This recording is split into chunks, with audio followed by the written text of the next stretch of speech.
Good morning, Nancy McNally. How are you? Good morning, Lisa Baker. I'm doing pretty good. I'm watching Bruce out of the corner of my eye, and there he goes. Okay, he was trying to jump over here, but he's now at the base of the camera tripod. Don't, Bruce. He Bruce, wants don't. to You don't see need to what's rub up. happening. He wants to see what's happening. Good morning, everybody. Welcome to the fourth session, I think it is, of the Woodland I think so. Christmas Sew Along. Is that right? Well, this would be if you include the introduction one where Oh, we well, just I would, talked about it, maybe. yeah, But anyway, this is the fourth one about the block. construction. Yes, So yes. I'm trying to tune in so I can watch for questions and it's not coming up for me. So I'll just turn this off. So, Good morning, Miss Glenda. How are you? Hope you are hey, doing. Glenda. Good morning, Miss Bonnie's sick, and we've got Oh, Patricia Browning with us this morning. woohoo. Good morning, everybody. Good morning. Yes, Good morning. I can't see anything except for the back of my tablet. I got you covered. Diane Clark Thank says you. good morning. Good And good morning. morning to Miss Reland. She says, good morning, ladies, with a big old smile on her face. We absolutely love it. So I hope everyone is doing great and well in their process. PJ Pam, if I remember, Yes, says good Pam. morning. Yes, Mhm. absolutely. So, Nancy, I'm loving the new setup this morning. It's kind of cool, but I don't stand still. So if you see me rocking, I can't help it. You are So rocking, but we'll just assume you're still going to our music that we had. there we go. That is the coolest introduction. We say that every time, and I love it. I love It it, puts love it, love it. it puts us in a good mood. Good morning, Miss Jane Adams. I hope you are doing well. Yeah, good So morning. Nancy So, and I yeah. wasn't paying attention to the time because Nancy and I were just babbling on about something. And all of a sudden, I seen the thing flash up. You're going live. And I was like, Nancy, we're going live. Let's hush. And it was Zip so it. funny because we both stopped in our tracks and then the music hit and we were both going, da, da, Yeah. dancing. So today, guys, typically we've been about an hour, maybe a little over an hour for instruction. But those of you that's following along in your pattern know that today there really isn't that much instruction pieces there. So we Right. definitely will be done way before an hour. But today is a great day to ask questions for those of you Yeah. that are playing catch up, or maybe you're just starting today. If you've looked through the pattern or you've already started some of your pieces, today's the day to ask those questions because we will have plenty of time for that today. And then our last session, Nancy, is next Monday. It is next Monday. And I have to interject that Saturday is my birthday. So That's right. Happy birthday. We'll do a happy early birthday this week, and then next Monday we'll do a happy belated. thank you. Thank you. Thank you. I So was going Miss to try to get the video on my device over here, but yeah, it's not Not working. happening. Miss Jane Addams says, I figure out how to watch you on my TV. So exciting to have you in my living room. Yay! So we're full view now. We are full view. I love watching YouTube videos, instruction videos, quilting instruction videos on my Yeah. TV in my sew room because it gets it bigger and I can see and pause, Yeah. sew, right? Yeah, I agree with you. I do the same thing because I keep the TV, like my TV is right here. I can touch it. This is my ironing board, and my sewing is right here. So I can see the TV. I kind of wish it was closer. So when I'm watching those YouTube videos, same thing. I can Yeah, like see, a little bit better because got absolutely. old eyes. I got old eyes too. Miss Jennifer says, good morning. Morning, Patricia morning. Patricia Browning, sorry, says, I am new here. Where can I get the pattern? Funny you should ask. I will put the links in the comments. And Nancy, she wants you to know that it is absolutely beautiful. I think everyone can Oh, agree to that. thank you. Thank you. Thank you. Speaking of the pattern, also, guys, me and Nancy, that's what we were talking about right before we went live. We were doing some inventory count. We were able to get some more fabric from Lewis and Irene. So there is 3 kits left available currently that is kitted up, and there's more bumbleberries coming, so there'll be more kits later in the fall. And two, Nancy, I don't think we've ever said it, but What? your Woodland Christmas quilt is going to be showcased at Houston Quilt Market, right? It is. It is. Yep, it is. Lewis and Irene want to have it in their booth, and it's probably going in the lookbook too. So Absolutely. I think it is going in the lookbook. Yes. Yeah, that's because everyone truly has fallen in love with this, because it's Christmassy, wintry without being too Christmassy. So it has much more longevity. When you're decorating, you can leave it out, for, even January, February. I agree. I love it. Okay, guys, I am going to, if all hearts is clear, Nancy, I don't see any more questions or comments at this time. We are going to turn it over to you. And as questions pop in, I'll interject them since you can't see your screen this morning. Okay. Thank you. Thank you. Uh-huh. All right. Tell me when it's my time. It's your time. You're going on the big screen as we speak. Woohoo! All right. So today we have the quilt top together, and I'd like for people to put in the comments what time do they think, what day and what time do they think I was piecing this? Because that's interesting. So I was actually pretty sick on Saturday from the wildfire smoke, which is another long story. So I didn't get to piece on Saturday like was on my schedule.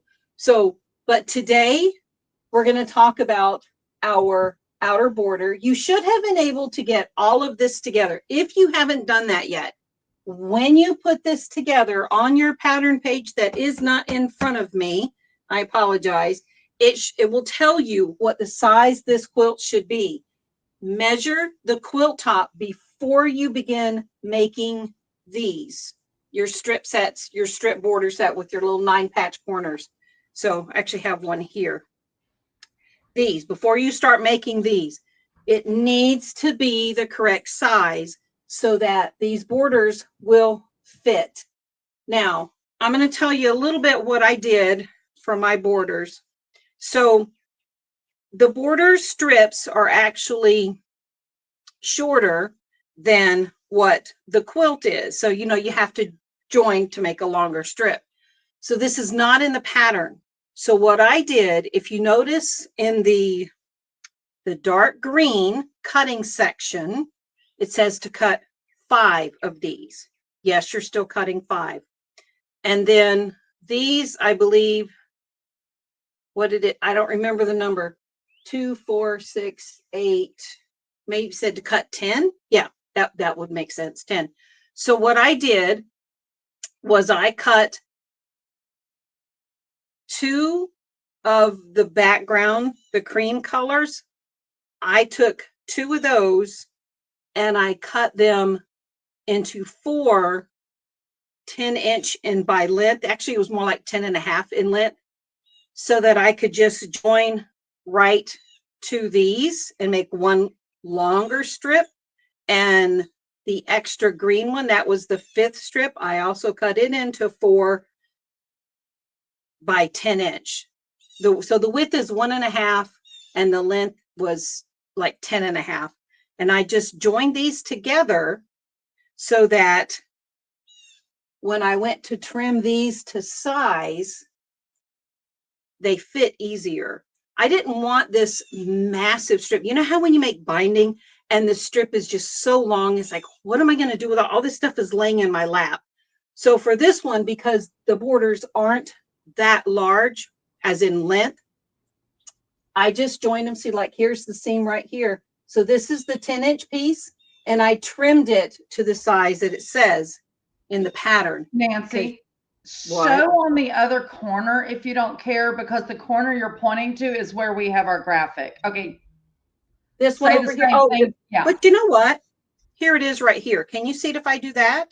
Yes. Let me see if I can hold it like that. Can you see that? That seam? You don't even have to put your hand behind it. It shows really good against your pink shirt. There you go. So what I did was, again, I joined it to the longer strip, and then I trimmed each one to size. So I did that 4 times. I just found it faster with this one. If you want to do it the other way that's listed in the pattern, go right ahead. It's not a big deal. This was just a method I honestly thought of this morning. So how many people have put in the comment box yet? No one. Oh, okay, guys. I'll just tell you. I was up at 4 a.m. this morning, not to do this. I had other things I had to do, but I woke up at 4 a.m. because my brain just said, oh, it's time to get up. So I got up and I couldn't get back to sleep. So I did a little bit of computer work this morning, and then I started sewing these.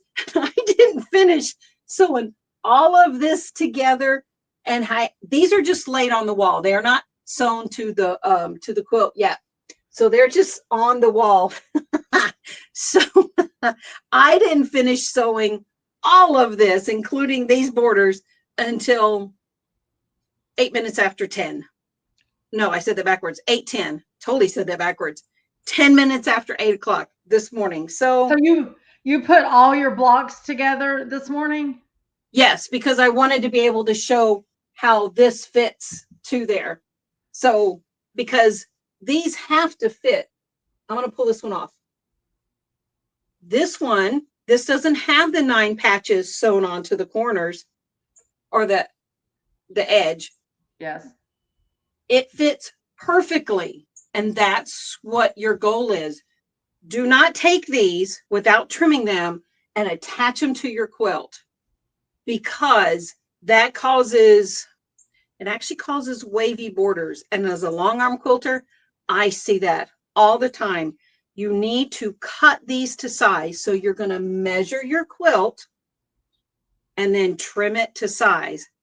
Now, if you've never done that before, you're actually supposed to measure across the top, the middle, and at the bottom of your quilt, get the average. And that's what you trim these to. But if you followed along and you've trimmed all these blocks to size, when you put it together, it should be the size that's listed in the pattern. She says, ifin. Miss Kathy, Miss Kathy Rucker says, we'll have to watch more later. I'm in Montana and not fully caffeinated. Oh my gosh. Oh my gosh. What is Montana, like 3 hours behind? I don't know. I just know that they're behind. And if I was, well, I mean, I'll use California for example. We know they're 3 hours behind us. There's no way at 6 o'clock in the morning would I be up for quilter's math unless I've been up for hours already, i.e. Oh yeah, in the morning. Interesting side note. I don't see these very often because I'm right here by the sliding glass doors. A black squirrel just walked through my yard near my deck here, right here. That's pretty cool to see a black squirrel. That's funny. It is funny. All right. Miss Mama J, Andrea, she says, howdy, everyone. I switch from my TV to my computer so I can say howdy. Aw, that's right, because you can't sometimes, you can't interact on the TV when it's live. Yeah. Or even when if you want to comment, you have to do it from your computer, I guess. Yeah, unless you're casting your device up to your TV. You know, that's true. That's true. You could do it that way. Yeah. Okay. So I believe everybody should understand measure, measure, measure, measure, measure, measure. Now, Nancy, please. I'm going to ask the question. I know you're going there, but I'm going to preference the question. So those that are beginners, Nancy is a long armor and has been a long armor probably since one was created. And shortly after, yep. Mm-hmm. Yeah. So for those that are beginning quilters or may have never sent a quilt to a long armor, you're talking about the importance of how to measure to get the proper borders, and remind everybody what you're trying to prevent and what the long armor would have to deal with if improper borders. Right. So when we have wavy borders, that means your border's not going to lay flat. That means it was either not cut to the correct length, or you stretched it because you held on too tightly and you didn't cut it to length. Because you can pull a little bit on these and cause a little bit of fullness. So when you get what I say, the wave, if the wave is too much, like a couple of inches, what happens is we'll either have to fold it over, like we'll have to take and fold it, make a pleat. Now that's pretty drastic. That's not what we do, but it's really, really difficult to get those out, and it causes us more work. It causes us a little bit of stress. It's frustrating. I'm just being honest with you. And it would be so nice when you put your borders on if you did them the right way, because gravity actually works against us when we have our quilt on our sewing machine bed, and we've got, the whole quilt, it's on the table and the machine bed, and then it's all in your lap. So you've got it going against you because it's coming down here, and so it's pulling. Even if you have a surface that you can prop it up, those feed dogs still have to pull a lot. And so sometimes if you can put your walking foot on so we have even feed, or if you have IDF, engage your IDF. Lisa, what does IDF stand for again? Integrated dual feed. Feed. Thank you. And if anybody doesn't know what that is, we'll try to answer that for them. They can just say, hey, I don't know what IDF is. If their machine has it, they will know. It's basically a built-in walking foot. I'm going to assume Miss Glenda Lewis is also a long armor, because her comment, Nancy, is nothing worse than wavy borders. And then she put a side eye emoji. Yes, I know. I'm like, oh my gosh. I recently had a customer's quilt. She was a new quilter, and she's never worked with bias before, and the entire quilt was bias. Oh wow. And I always teach, when you're working with bias, please use spray starch, because it'll stabilize the fabric. And then when she put her borders on, her quilt was actually an hourglass, and I couldn't do anything with it. I actually had to take it off the machine. I took all kind of pictures to show her. It's disappointing when you put all that work into your quilt to piece it, and then it's not behaving. So take the steps before, so that there isn't these headaches and the disappointment that, oh no, now my border has a big pleat in it or a pucker, because normally the long armor gets blamed for it, but it actually comes from the person who pieced the quilt. Absolutely. So I'm sorry, but it does. Nancy, you were saying earlier you were up at 4:30 this morning getting some work done and sewing. So Mama J, Andrea, she says she hasn't even been to bed yet, that she has a deadline to get a quilt done at 3 p.m. today. And since she had been sick, she was way behind. See, that is a quilter. Like, we will just power through. Yeah, we will. We will. We're just got to get it done. Got to get it done. We love our hobby. We love what we do. So, all right. So when you go to join your side borders, okay.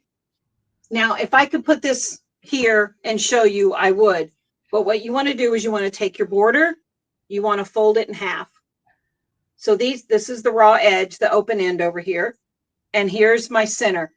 You either pinch it and crease it, or you put a pin in where that center is. Now, I'm going to talk to you real quick about pins and clips. I use both, but when I'm putting borders on, I use pins, because I pin a lot. And if I pin a lot, I'm also going to, if I'm using clips, I'm going to clip a lot. I'll do the same amount. I don't want it to move. I do not want anything to move when I'm adding borders. So I have found that when I use the clips to join them or attach them to the quilt, the clips weigh so much that also messes me up when I'm trying to keep that 1/4 inch seam. It pulls it in another direction out from under the sewing foot. So I use pins, just to let you know. Okay. So I have my center here. Now I'm going to do the same thing with the quilt. I'm going to fold it in half and find center. Well, this center is pretty easy. It's right here. It's right where the blue ones join. And remember, the blue triangles are always going to go on the outside of the quilt. So what I will do is I will take that center crease and I will line that up with that center. And then I will come out here and I'll put a pin. So I'll pin and then pin all in between. It's going to fall. And then I'll do the same thing all on the other half of it, and I'll do it the same over here. That way, and I do pin a lot, and I don't sew over my pins. That way, it's there, it's secure, and it's not going to move. And it'll look so pretty when I go to press it, and I'll be all happy that it worked. So Now, always, Nancy, quick yes. question. So when you're pinning your borders, once again, for those that are beginners, are you pinning that in your lap, or are you laying it on a table where your quilt can lay flat and then pin?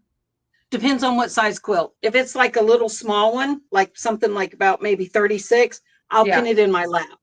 Okay. But these big ones, I'll use my ironing board, or I'll use my, because I have the big Arrow Sydney table, or I'll use that. So that way you have a flat surface. I try not to use the ironing board because I'll put the pin right through the fabric that's on the ironing board. But sometimes I do use it. Most time it's not wide enough to do a normal size quilt that I make, which is generally over 60 inches, usually like 72 and up. So, right. All right. Any more questions? No, I think we're good at the minute. Okay. My seam flipped on that one. So I'll have to fix that again. All right. So now you've got your other border where you attach your 9 patches, right? So you're going to do the same. You're going to find center. So let's fold this one in half. We're going to fold center if I can get it to flip. Yep, there we go. Fold it in half and find center. Again, the center is in the same spot. It's right here. It's right where the seam is for the 2 blue triangles. Line the center seam from your border up to that. Go out to the ends. Can you see me if I'm over here? Yes, because the graphic's not hiding your hand there on the other side. Okay, good. Okay. So then you would take the seam from this border and the 9 patch and line it up right here where the other border begins. Line those up. Those seams should nest. And if by chance you flip a seam, it's not a big deal. It's okay. We can still remain friends. I promise. It is not the end of the world. Don't worry about it. You can always flip it in the other direction. So pin these together right here. This seam to see, and that's not connected. These 2, line them up, pin it, and then this corner or this side should line up with this border. Pin, pin. You've got the pin here, and then you'll place pins in here. Now, think about when you're putting this under your machine, as under your presser foot, not actually under the machine, but under the presser foot. Think about the seam allowances that might be headed towards your feed dogs, so that as the quilt approaches and that seam is going towards the feed dog, if you're not paying attention, it can get flipped and go in the other direction. So like this seam right here, it feels like it's going that way. So I would place a pin in it to secure it in place so that as I approach the foot, I'll let it go a couple of stitches and then I'll pull that pin out and then it's secure and the feed dogs can't flip it at that point. So I try to do that. Sometimes I forget, but I try to do that. So you're going to pin this side and then come and pin the other side over here. And it should fit perfectly. All right. And then you have, which I've only cut the outer green border. It's still sitting here.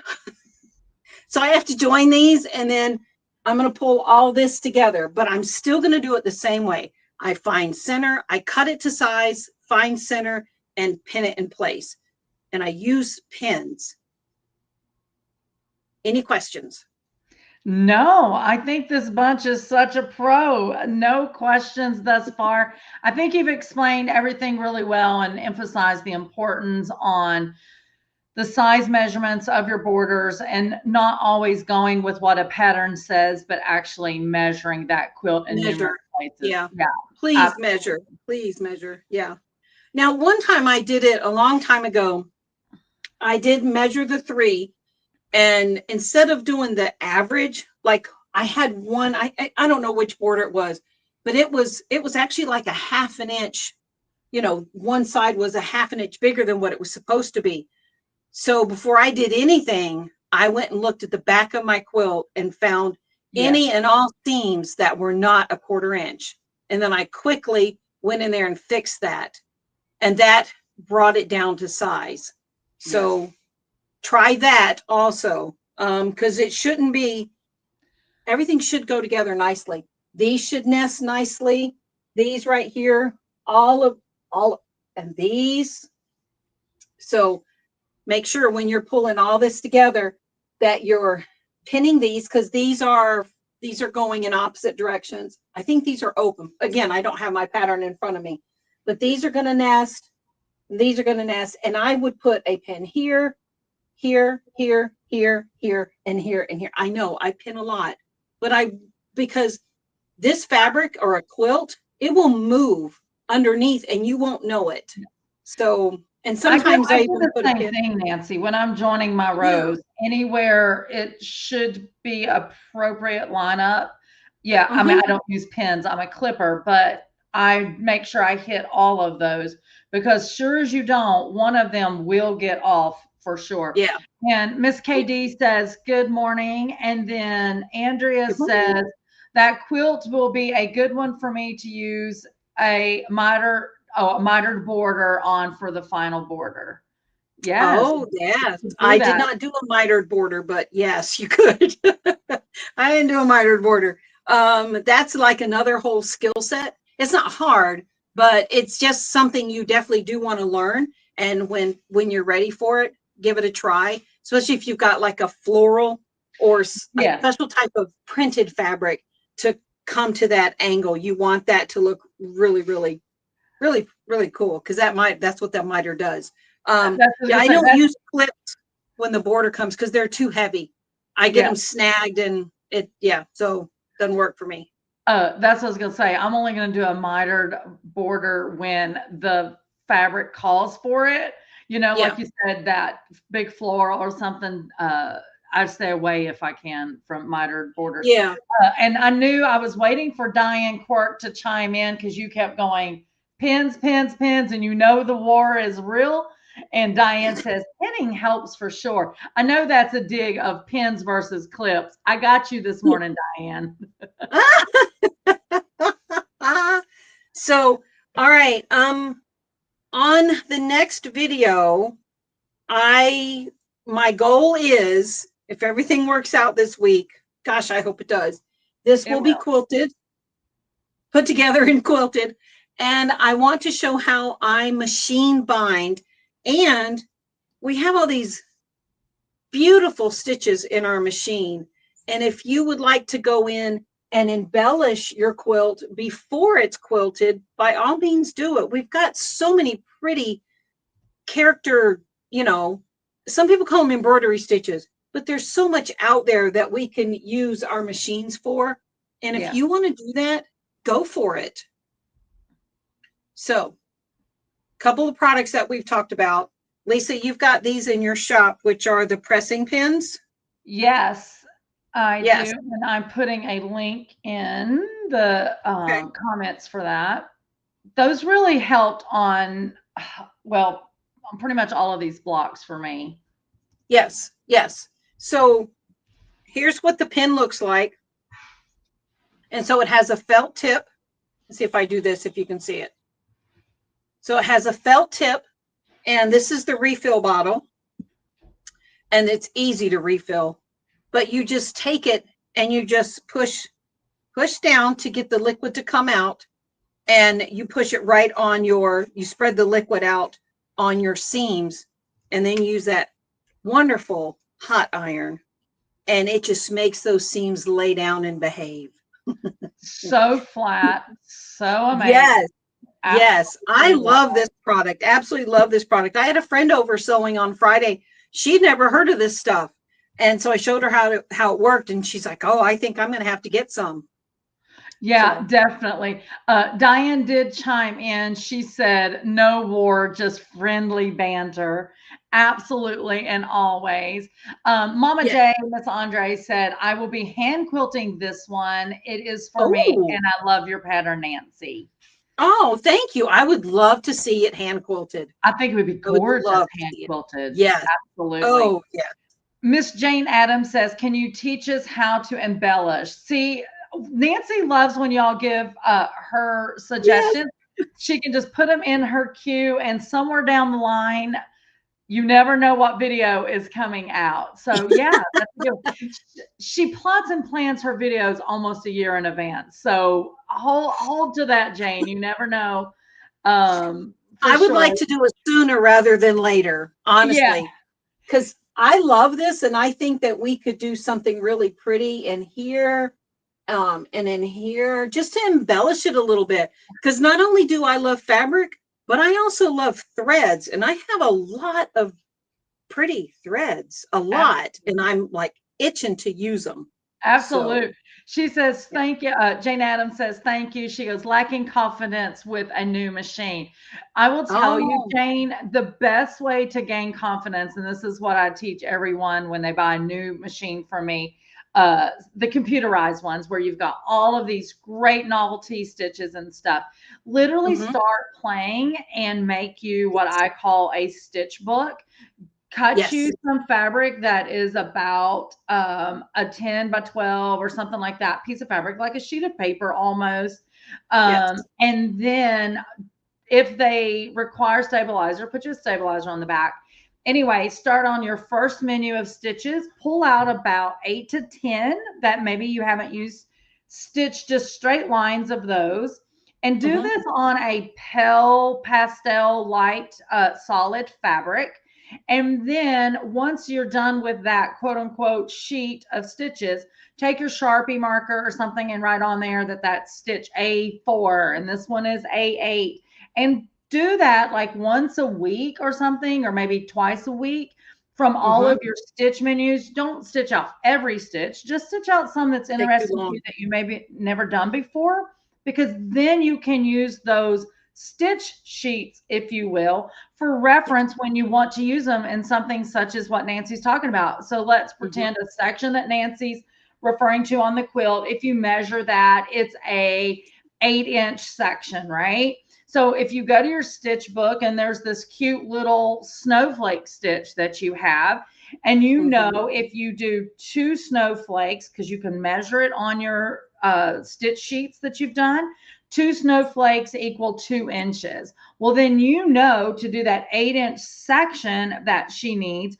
you only have to do what I say, 2 snowflakes was 2 inches, or I don't know, whatever number I said, but you're going to measure it. And then you know that that's how many you have to do in that section. And you didn't have to test the stitch to start with. Right. And then, of course, if it's a little bit more or a little bit less, you can always shrink that stitch a little bit or elongate that stitch to make it fit without, truly distorting if you're only doing it a bump or two. So y'all didn't ask for that, but there you go. Right, Nancy? I love using my my character stitches, my embroidery stitches, whatever you want to call them. There's so many in these newer machines. Oh my gosh. I was shocked when I went through the Epic 3, looking at how many stitches were in that library and what that machine can do. I'm shocked. It is definitely all the machines, and they all have so many different stitches. It's so much fun.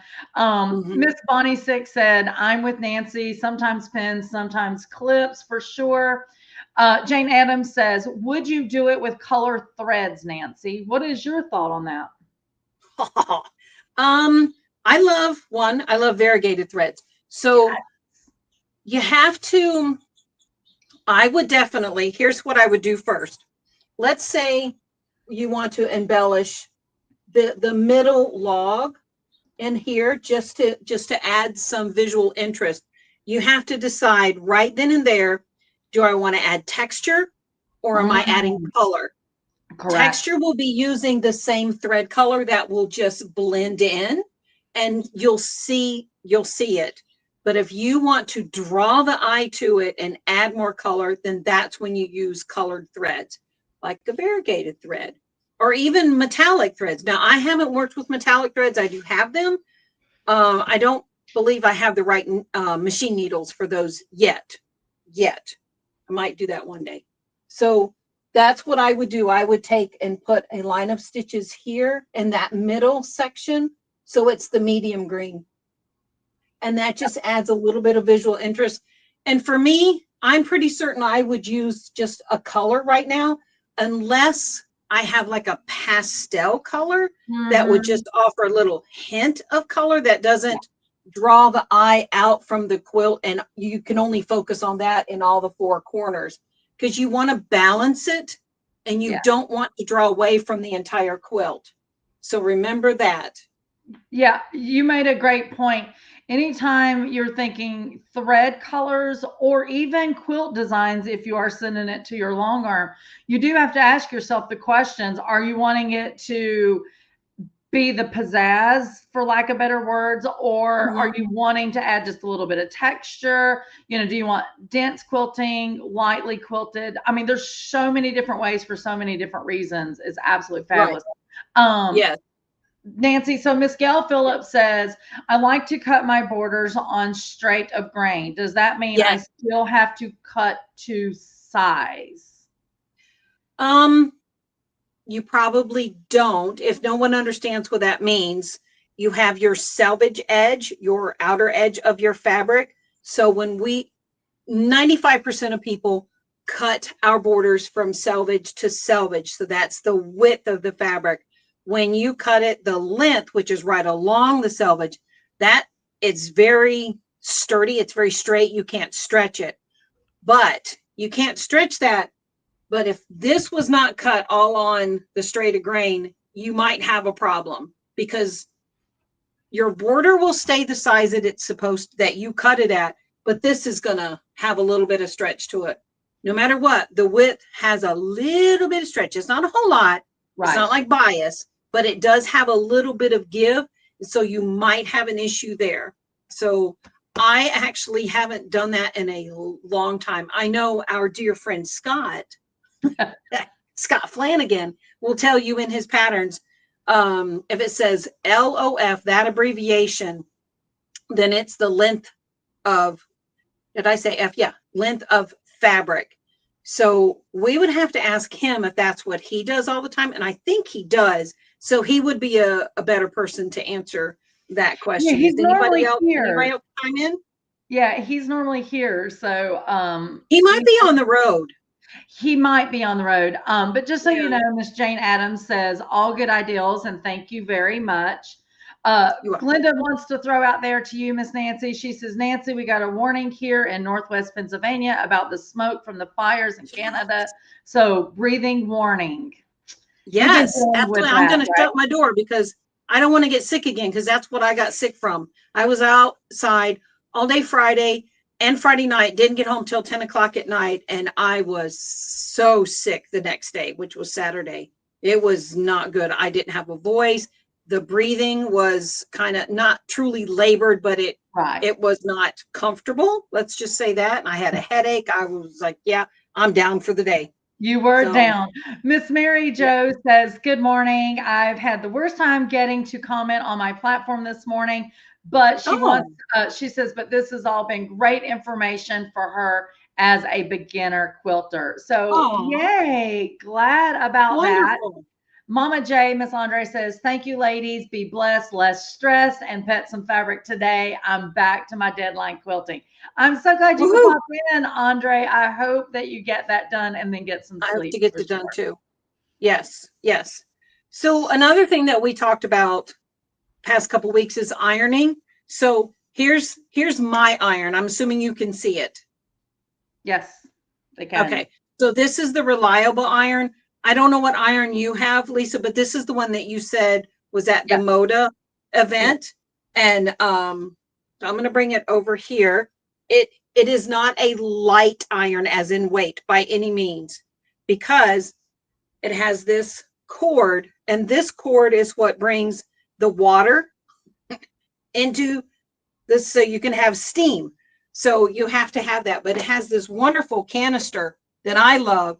And when I go to move the machine, I can lock it so that I can just pick everything up and move it. And there's no chance of me getting burned. Of course, unless I put my finger in the wrong spot, but it's easy to fill. I love it. I also have a Panasonic cordless, which is, I keep it on the other side of the room for the long arm, because sometimes people don't iron their quilts. please, please, please. So I actually iron people's quilts on the long arm rather than use this, my ironing board here. So another thing we talked about were the quilters clappers. I have 2. I don't know if they make them bigger, but man, it would be nice because sometimes these seams are long. But I use these to Yeah. draw the moisture out of the fabric when you use steam. And it makes those seams lay even flatter when you use these too. So I love those. And then I have these 2 things, which we didn't talk about. This is called a strip stick. It helps you press seams open. And then I also have this one right here, which has a wool on it. And I don't remember. I think I might have got this from Martelli, or I might have got it from Classy Creations. So I like both of these things. Keep them handy. Anything else? Diane Quirk says, does it use distilled water or tap, referring to your iron reliable? Distilled. And so I have a gallon jug here. Yeah. Yep. Absolutely. We use those, what Nancy was referring to. We use those at Motivation event. Reliable put them in all the classrooms. Well, I should say numerous in all the classrooms. And it was the first time that most of us shop owners had used those. And at first, it was so funny when they were getting them all, set up and stuff. The magical team members, if you will. It was so funny. And of course, they would time out, and all of us would come back from it, and we'd be like, we don't even know how this works, because none of us wanted to take time to read the directions. We just wanted to so impressed. So I think by like the 2nd or 3rd day, we finally were like, okay, let's read the directions. Oh my gosh. They were fabulous though. They were good irons. Yes. This is a very good iron. I love it. So yeah. Yeah. Do we have any more questions? Yeah. Glenda Lewis says, Nancy, are you going to do custom quilting on your quilt or an edge to edge? Just so you guys know, this is the 2nd time she's made this. She's already got one fully completed. So go ahead and answer that question.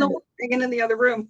I would love to do custom quilting because I miss it. I haven't done it in so long, and I miss doing the ruler work. I miss doing the feathers and coming up with all kinds of, the designs just come out of my head. She's amazing. Thank you. So I do miss doing it, and it's a matter of time, because you can't custom quilt. To me, you can't custom quilt anything in a day. This one would take me, I know, let's put it to you this way. So this is the outer border. So it's the light green. I would find the thread that matches that, and I would do a feathered border all the way around, and do all the little tendrils and stuff that come with it. And then this one, I would stitch in the ditch. I'm telling you, my head. This is all in my head right now. I'm just making it up as I go along. I'm making it up. Just making it up. I would stitch in the ditch in these 2 so that the green would stand out.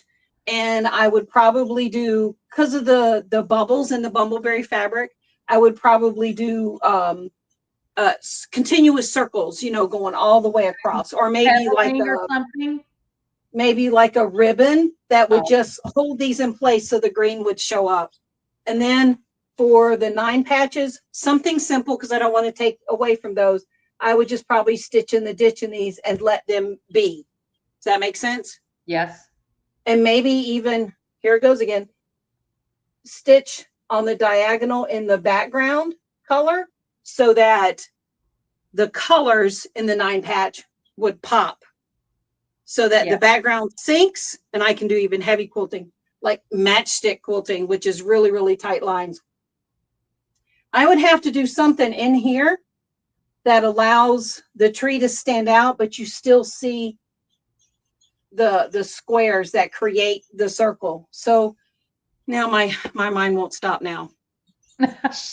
Yeah. You're going to end up. Thanks, Glenda. I know. I was going to say, thanks to Glenda, now you're going to be custom quilting. Yeah. Yes. It is always beautiful when things are custom quilted, but it does take time. We know we have a bunch of beginning quilters on here. So I'm just going to say for clarification. So when we're talking custom quilting versus edge to edge. So edge to edge is when the long armor has a design and it is repeated over the entire quilt. And then of course, custom quilting is what Nancy is saying is you're doing something special for each element of the quilt. And just so you know, when you go to a long armor, not all long armors do custom quilting. They sure don't. And it Not costs all a the long fortune. armors do edge to edge. So when you're Yeah. making your calls, if you haven't already connected to a long armor that you love and send all your stuff, these are questions you want to ask. You know, do you only do edge to edge? Do you only do custom or do you do both? And then you'll decide what you want for your quilt. Do not be sticker shocked if you do custom quilting because that is all, yeah, it is all manual labor, no computerized quilting involved. And therefore the number of hours on that quilt, depending on how detailed you want it, goes up. So yeah, I charge 50 an hour for custom quilting. How much? 50 an hour. Yeah, yeah, easily. And it's not going to be done in 2 or 3 hours either. Like, no, you know, because in custom quilting, I know this is what our topic really isn't about, but with custom quilting, for me, there goes my other tablet. For me, I would change thread colors often because I want to add texture. Like if I was going to quilt in this green right here only, then I would use that color of green because I'm doing special work. I want that work to show, but at the same time, I don't want to take away from all of this. Yeah. I want to embellish the quilt, and that's just my thoughts. So, but there's another way people can quilt it if they don't want to go to their long armor and they have an embroidery machine, you know, a sewing and embroidery machine. You can find embroidery designs that you could do in each of these blocks if you wanted.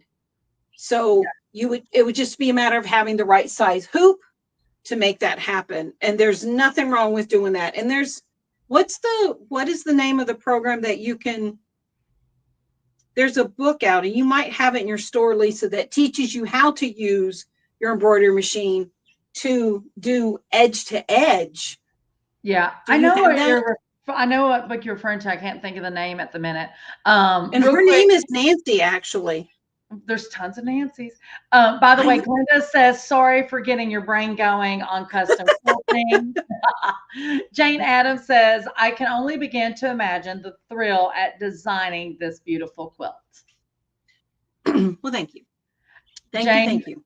You don't even want to be in that brain of hers when she starts designing. You wouldn't believe. Yeah, they didn't get to see what I showed you earlier before we started. Oh my gosh. Yeah, I've already designed next year's patriotic quilt because next year, 2026, is our nation's 250 year anniversary. Absolutely, absolutely. It's pretty, but it's intense. It'll be fun. So guys, real quick before we jump off here, do you have any questions about any of the blocks, about the borders, anything that we've talked about so far in any of these videos before we leave you today? And then next Monday, we'll be right back here at 9 a.m. Eastern Standard Time. When Nancy, what are you going to be talking about again next Monday? Remind everyone. We're going to talk about binding. And hopefully I'll have, because I do all machine binding. That's just what I do. I don't hand bind. I can't. My fingers are too arthritic. So I do machine binding. And we're going to talk about how I machine bind. I will try to have a sample ready to show you faux piping binding. And if we have time, I would also like to maybe show a couple of character stitches to use. But what I will do for that is I will have a block made that is not attached to the quilt so that I can have it on camera. That way I don't have so much in camera that I can't deal with. Do you know what I mean? Absolutely. Okay. You got a lot of work to do and you got to have a birthday in the middle of that. Woohoo. Yep. It's a big 61. Oh, 61. There you go. You're still a young chicken. Nancy, thank you. Thank you yet again for spending time with me this morning and everybody else. And thank you for sharing your Woodland Christmas quilt pattern with us. We are loving it. Guys, you still have time to turn in some pictures if you would like Please. of your blocks or wherever you're at in the process, especially if you're using your stash. I have a couple pictures that was already sent to me. I will be screen sharing those next week for our last video. So please send them to me. My email is lisarenee@lisareneeinc.com, and I will actually throw it up on the screen real quick. 1 second. And then also, I think that is it. We got a couple of thank yous from Jennifer. Mary Jo says, thank you, Nancy. And Glenda says, goodbye, everyone. Have a great week. I'm going to miss everybody after this is over because I'm so used to seeing the same people every week. It's so nice. I know. It's been fun. It's been a lot of fun. And we also need to thank Louis and Irene for sponsoring the quilt. Absolutely. And they've been watching, they've been loving Nancy, how it's turning out. And yeah, everyone's interest. So yay. Yay. Guys, thank you so much. We'll see you here next week at 9 a.m. Eastern Standard Time. Have a good one. Bye, everyone.